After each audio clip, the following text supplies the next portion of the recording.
Hi friends, welcome back to my channel. ఈరోజు మీకు ఈ సీరియల్లో ఏం జరిగిందో తెలుసుకోవాలి అనుకుంటున్నారా? అయితే వెంటనే మనం సీరియల్లోకి వెళ్ళిపోదాం. ఇంకా రుద్రాని అయితే స్వప్న పెడుతున్న టార్చర్స్ని తట్టుకోలేక దీన్ని ఎలా అయినా సరే ఈ ఇంటి నుంచి వెళ్ళగొట్టాలి, ఒక్క అవకాశం దొరికితే బాగుండు అని చెప్పి రుద్రాని అనుకుంటూ ఉండగానే ఇంకా ఇంతలో ధాన్యలక్ష్మితో అనామిక మాట్లాడుతూ కనిపిస్తుంది. ఏంటి అనామిక ధాన్యలక్ష్మికి ఏం చెప్తుంది అన్నట్టుగా ఇక రుద్రాని తొంగి తొంగి చూస్తుంటే అనామిక అయితే, ఆంటీ కనీసం నాకు ఈ ఇంట్లో పని వాళ్ళకిచ్చే వాల్యూ కూడా లేదు. ఆ కావ్యకి ఇంటి పెద్దరికాన్ని ఇచ్చారు. ఏం కావాలన్నా తనని చెయ్యి చాచి అడుక్కోవాల్సి వస్తుంది. నాకు ఇది చాలా ఇబ్బందిగా ఉంది అని చెప్పి ఇంకా అనామిక అయితే ధాన్యలక్ష్మితో అంటూ ఉంటే ధాన్యలక్ష్మి ఆ మాటలన్నీ విని ఇంకా ఒక నిర్ణయానికైతే వస్తుంది. అపర్ణ దగ్గరికి వచ్చి, అక్క ఇదేమీ బాగోలేదక్క అని చెప్పడంతో, ఏమైంది ధాన్యం, ఏం బాగోలేదు, దేని గురించి మాట్లాడుతున్నావు అని చెప్పడంతో, అది కాదక్క అనామిక ఈ ఇంటికి వచ్చిన కొత్త కోడలు, తను ఏం చేయాలన్నా ఎక్కడికి వెళ్ళాలన్నా కావ్యని పర్మిషన్ తీసుకోవడం తనకి నచ్చటం లేదు. తనకి కాదు, ఇది నాకు కూడా నచ్చట్లేదు అని చెప్పడంతో, ఏంటి ధాన్యలక్ష్మి కొత్తగా మాట్లాడుతున్నావు? నేను ఈ ఇంటి పెద్ద కోడల్ని. నువ్వు ఎక్కడికి వెళ్ళినా ఏం చేయాలన్నా నాకు చెప్పే వెళ్ళేదానివి, మర్చిపోయినట్టున్నావు. ఇప్పుడు నా స్థానంలో కావ్య వచ్చింది, మరి కావ్యకి తను చెప్పవలసిందే కదా అని అనడంతో, అది కాదు అక్క, తను అంటే రిచ్ ఫ్యామిలీ నుంచి వచ్చింది, కావ్య అలా కాదు కదా. మరి తను వెళ్ళి కావ్యకి చెప్పి వెళ్ళడం అంటే తనని తక్కువ చేసినట్టే కదా అని చెప్పి ఇక ధాన్యలక్ష్మి అయితే అపర్ణదేవితో చెప్తూ ఉంటే, అపర్ణ, ధాన్యం ఏం మాట్లాడుతున్నావు? కావ్య ఎక్కడి నుంచి వచ్చింది కాదు, తను దుగ్గిరాల కోడలు, ఈ ఇంటి పెద్ద కోడలు, ఈ అపర్ణదేవి కోడలు. అట్లాంటి అమ్మాయిని పట్టుకొని ఇష్టం వచ్చినట్లు మాట్లాడితే ఎలా ఊరుకుంటా అనుకుంటున్నావు అని చెప్పి ఇంకా అపర్ణదేవి అయితే ధాన్యలక్ష్మి మీద అరుస్తుంది. ఇంతలో ఇంద్రాదేవి, చూస్తున్నాను ధాన్యలక్ష్మి, నీ మాటలేమీ బాగోలేదు. తోటి కోడళ్ళంటే సొంత అక్క చెల్లెలులా ఉండాలి, అట్లాంటిది ఈ ఈగోలు ఇట్లాంటి ఏంటి? తను తెలియక నీతో చెప్తే తనకి నచ్చ చెప్పాల్సింది పోయి నువ్వు తననే సమర్థిస్తున్నావా? అసలు రాను ఈ ఇంట్లో పద్ధతుల్ని మర్చిపోతున్నావు అని చెప్పి ఇక ఇంద్రదేవి అయితే ధాన్యలక్ష్మికి చీవాట్లు పెడుతుంది. ఇక ధాన్యలక్ష్మి ఏమీ మాట్లాడలేక సైలెంట్గా నోరు మూసుకొని ఇంకా తన గదిలోకి వెళ్ళిపోతుంది.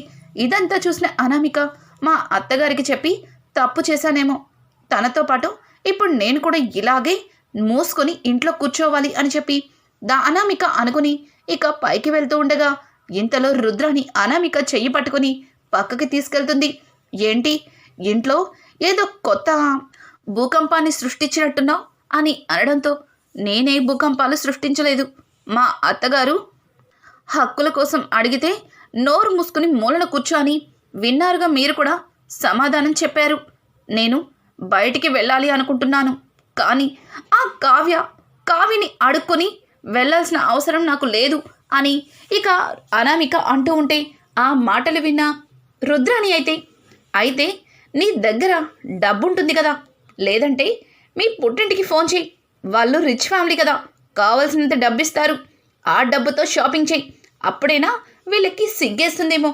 పుట్టింటి డబ్బు తెచ్చుకొని నీకు నచ్చిందల్లా కొనుక్కుంటే అప్పుడు వీళ్ళు నీకు కూడా కావ్యకిచ్చే హక్కులు అలాగే సమానమైన విలువలు ఇస్తారేమో అని చెప్పి ఇక రుద్రాని మాట్లాడుతూ ఉంటే రుద్రాని మాటలకి అనామిక, మా పుట్టింటి నుంచా అది అని చెప్పి తడబడుతూ ఉంటుంది.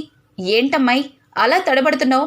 మీ ఫ్యామిలీ రిచ్ ఫ్యామిలీ, ఎంత కావాలన్నా మీ నాన్నగారు అలా తీసుకొచ్చి ఇచ్చేస్తారని చెప్పావు కదా, మరి అంతా ఆలోచిస్తున్నావే అని అంటూ ఉంటే ఇక అనామిక అయితే అలాగే అనుకుంటూ ఇక తడబడుతూ అక్కడి నుంచి వెళ్ళిపోతుంది. ఏంటి అమ్మాయి ఇంట్లో అందరి గురించి అన్ని విధాలుగా మాట్లాడుతుంది, పైగా తన హక్కుల గురించి ధాన్యలక్ష్మిని అంత ధైర్యంగా వెళ్ళి అడిగింది. ఇప్పుడు వాళ్ళ పుట్టింటి నుంచి నచ్చినవి తెచ్చుకోమంటే అంత తడబడుతుంది. అక్కడ కావాల్సినంత డబ్బుంది, పైగా తిన ఒక్కతే కూతురు, తినకి కాకపోతే ఇంకెవరికి పెడతారు? కానీ ఈ అమ్మాయి వాలకం చూస్తుంటే ఏదో తేడా కొడుతుంది అని చెప్పి ఇక అనామిక గురించి రుద్రాని ఆలోచిస్తుంటుంది. ఇక్కడ చూస్తే రాజ్ తనకన్నే ముందుగానే ఎయిర్పోర్ట్కు వెళ్ళిన కావ్య గురించి ఆలోచిస్తూ ఇంతకీ ఆ బావగాడెవడు? ఆ బావగాడి కోసం కళావతి అంతలాగా రియాక్ట్ అయిపోతుంది. అసలు తను ఓవర్ రియాక్షన్ నాకు అస్సలు నచ్చట్లేదు. పైగా వాడి పేరు కూడా చెప్పకుండా బావా అని చెప్పి నన్ను రెచ్చగొట్టి వెళ్ళిపోయింది. అయినా వాడొస్తుంటే నాకెందుకు ఇంత టెన్షన్, ఇంత జెలస్? నేనెందుకు జెలస్ ఫీల్ అవ్వాలి? కళావతినే అసలు నా లైఫ్లో వద్దనుకున్నాను. పైగా ఇప్పుడు వాడెవడో వస్తున్నాడంటే నేనెందుకు ఫీల్ అవుతాను? అసలు ఇలా కాదు. ఒసే కళావతి, చెప్తా నీ పని. బావగాడిని తీసుకొస్తావా ఆఫీస్కి? కానీ నేను నీ సవతిని తీసుకొస్తా ఆఫీస్కి అని చెప్పి రాజ్ తన మనసులో అనుకుని శ్వేతకి కాల్ చేస్తాడు.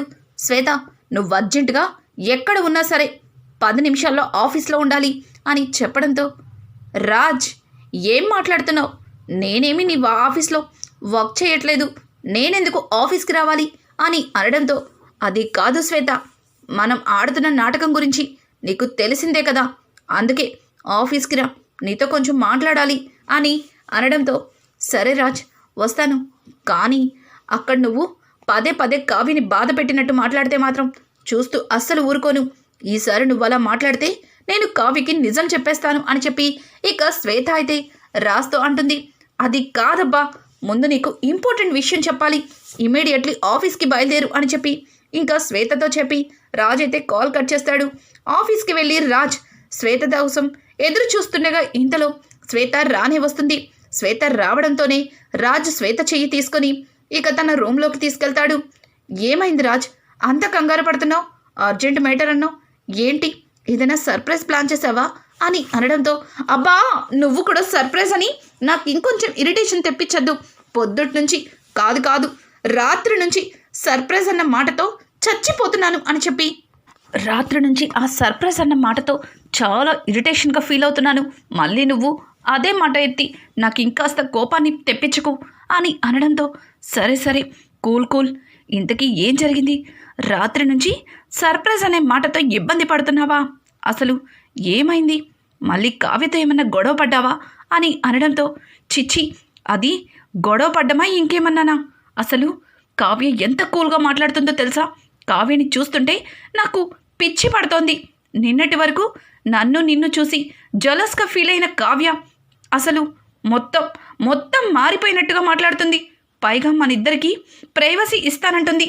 నీతో పాటు ఫోన్ మాట్లాడి నన్ను పూర్తిగా ఒకరికొకరు అర్థం చేసుకోమని చెప్తుంది. ఆ కళావతి మాటలు నాకు అస్సలు అర్థం కావట్లేదు. అసలు కళావతి అలా మాట్లాడుతుంటే నాకెందుకో పిచ్చి పడుతుంది. పైగా ఈరోజు ఎవడో బావగాడంట అన్ని రిసీవ్ చేసుకోవడానికి ఎయిర్పోర్ట్కి వెళ్ళింది.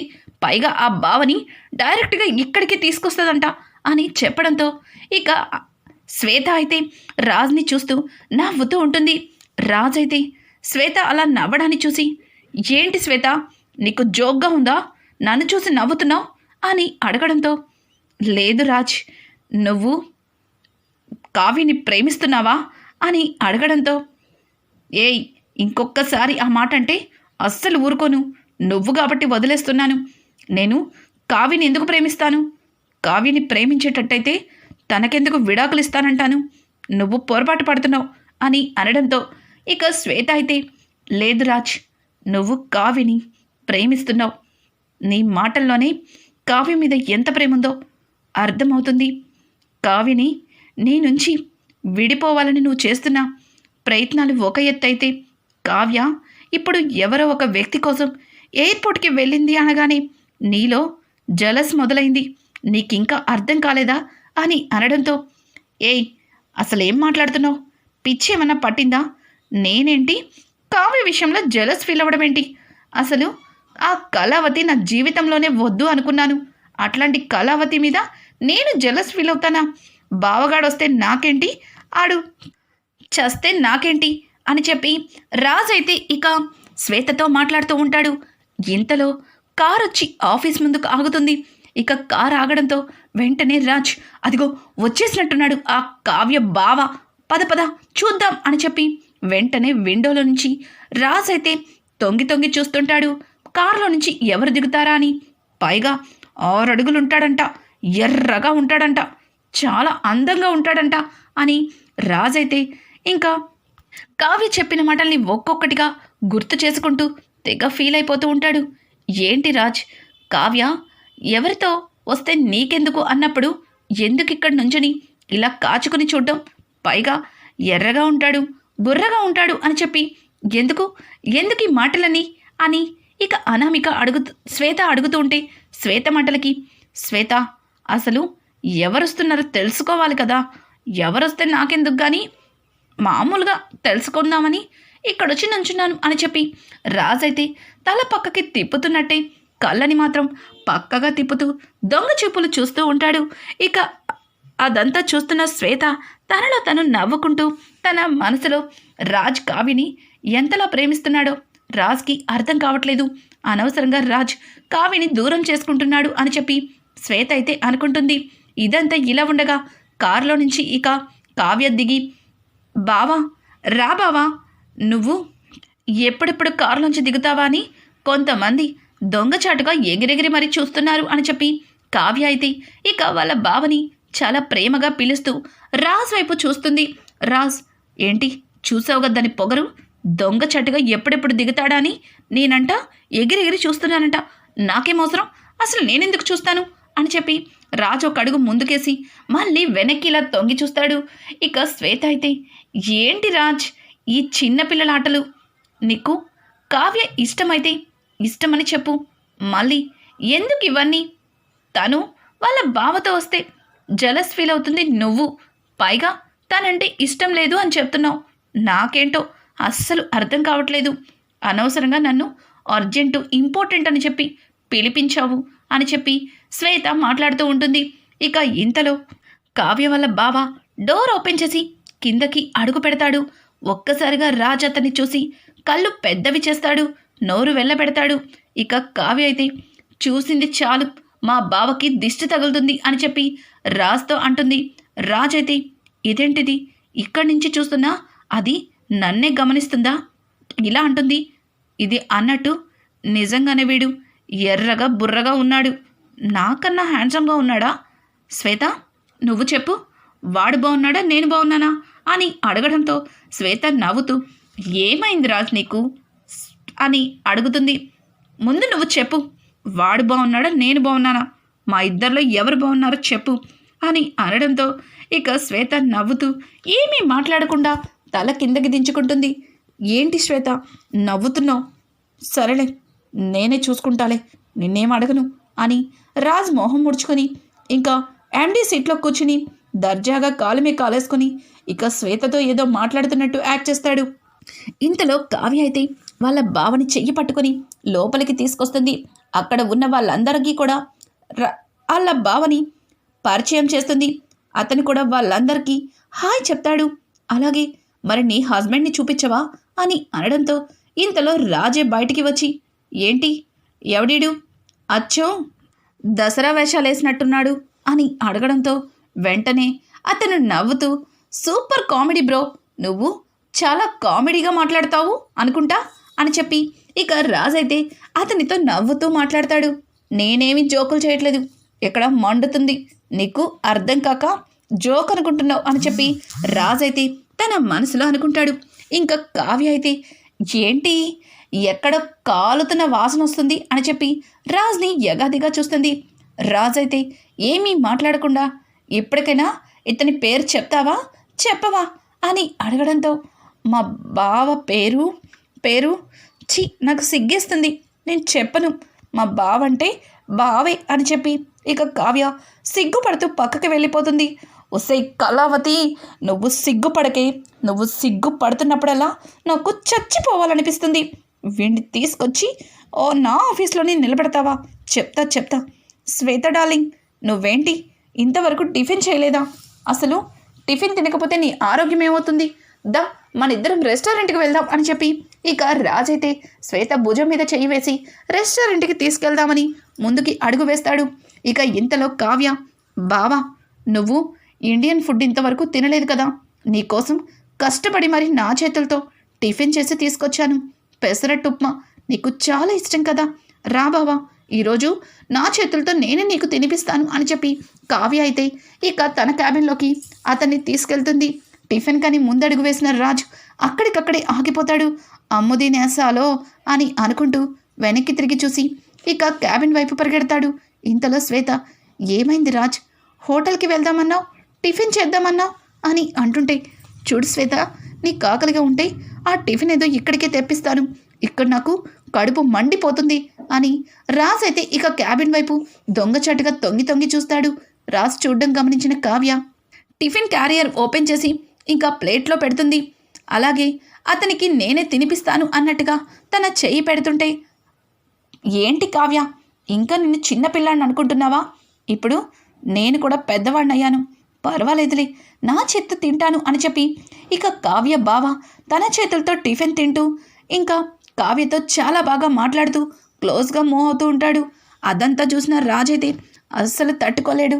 ఇక ఇంతలో, సార్ ఒక్కసారి ఫైల్ చెక్ చేయండి సార్, అర్జెంట్ సార్ అని అనడంతో, ఏయ్ ఇక్కడ నాకు కొంపలు అంటుకునేలా ఉంది, ముందు ఇక్కడి నుంచి పో అని చెప్పి శ్వేతని ఇక చిరాకు పడతాడు.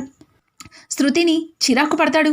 శృతి, సార్ సార్, ఇప్పుడు కనుక ఈ ఫైల్ మీరు చెక్ చేసి సంతకం పెట్టకపోతే నిజంగానే కొంపలు అంటుకుంటాయి, తర్వాత ఇది క్యాన్సిల్ అయ్యేలా ఉంది అని అంటూ ఉంటే, ఏయ్ ఒక్కసారి చెప్తే అర్థం కదా, ఇక్కడ నా లైఫే క్యాన్సిల్ అయ్యేలా ఉంది, ముందు ఇక్కడి నుంచి పో అని చెప్పి శృతిని ఇక అక్కడి నుంచి పొమ్మని కసురుకుంటాడు. శృతి అదంతా చూసి, ఏంటి నిన్నటిదాకా సారేమో ఒక అమ్మాయిని తీసుకొచ్చి మేడంని ఏడిపించారు, కానీ ఇప్పుడు మేడం ఒక అబ్బాయిని తీసుకొచ్చి సార్ని ఏడిపిస్తున్నారు, ఏంటో ఈ డబుల్ గేమ్ చూడటానికి చాలా ఇంట్రెస్టింగ్గా ఉంది అని అనుకుంటూ శృతి అక్కడి నుంచి వెళ్ళిపోతుంది. ఇదంతా ఇలా ఉండగా ఇంతలో కళ్యాణ్ అయితే ఆఫీస్కి వస్తాడు. కళ్యాణ్ రాగానే ఇక కళ్యాణ్తో రాజైతే, కళ్యాణ్ ఏంట్రా ఇంత లేటుగా వచ్చావు, ఇక్కడ జరగవలసిన అనర్థాలన్నీ జరిగిపోతున్నాయి తెలుసా అని అనడంతో, ఏమైందన్నయ్య, పొద్దున్నే ఇంత కోపంగా ఉన్నావేంటి? ఏయ్ శ్వేత, అంటే అడ్డదారిలో వెళ్ళి ఆఫీస్కి వచ్చావా నువ్వు, అందుకే ఇంత త్వరగా వచ్చావా అని కళ్యాణ్ అయితే ఇక రాజ్తో మాట్లాడుతుంటాడు.